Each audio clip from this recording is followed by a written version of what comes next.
With the imminent release of MST in the mainbot's Antonomic Theory, I thought I'd talk a little bit about my thoughts on the future of MST in the metagame, as well as do a little comparison to an old favorite, Cosmic Cyclone. Obviously, Duel Links has had Cosmic Cyclone for a long time, spanning back to Galactic Origin in 2017. It's a simple card that lets you pay 1000 life points to banish any back row on the field. Now, the important part isn't its ability to banish back row, though that's nice, but the 1000 life points you pay. In Duel Links, there are many skills which trigger when you lose a certain amount of life points. Many of these skills have been nerfed specifically because of their interaction with Cosmic Cyclone, including Sorcery Conduit and Switcheroo, just to name a few. Honestly, I think Cosmic Cyclone might have been broken even if it just said pay 1000 life points. But the fact that it also banishes a back row is a huge plus. It doesn't even destroy or send it to the graveyard, so cards like Until Noble Arms Are Needed once again do not get their graveyard effects, and cards like Necro Valley, which would otherwise be protected by Gravekeeper's Supernaturalist, are still wiped off the board. Because of Cosmic Cyclone's versatility in the metagame, proccing skills as well as handily removing back row, the card was put on the Forbidden and Limited list at Limit 3 back in early 2020.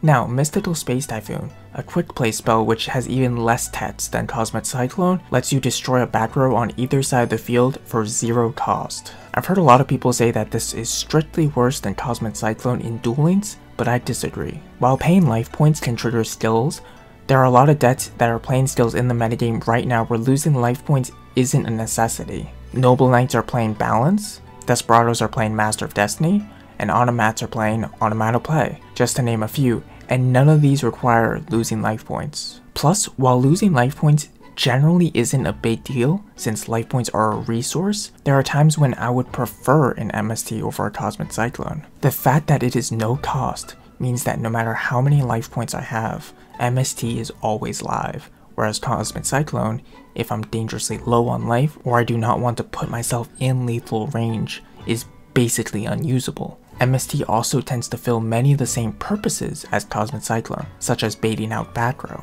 Whether I MST at Karma Cut or Cosmic Cyclone it really doesn't matter, since the opponent will chain it if they can.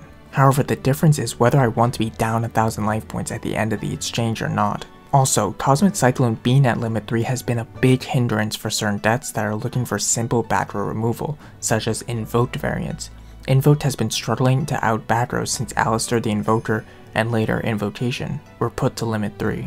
With MST coming soon, this means that they can play a card that 1-for-1s with their opponent's back row, which is huge, since it means they don't have to waste a Raigeki Break on it, which is a 2-for-1, which is not ideal at all. Will MST be a staple after its release? Probably not. I think the fact that many decks are moving away from playing a lot of back row, or even any back row at all, is a big reason not to invest a lot of deck space into back row removal. If many duelists are choosing not to run Cosmic Cyclone in their decks, even when they can, why would they consider running MST? While MST will find its home in a deck like Invoked Neos, which has been on the fringe of tier 3 for a while, MST will be, at best, a niche card in the foreseeable future, unless people start stacking up on back row again. Thank you for watching this video, hopefully you learned something new. Should have an interesting COD Claw done by next Friday, and a special video for the Friday after that. If you enjoyed this video, consider subscribing to the channel, and make sure you leave a comment below about how MST negates, and I'll see you in the next one.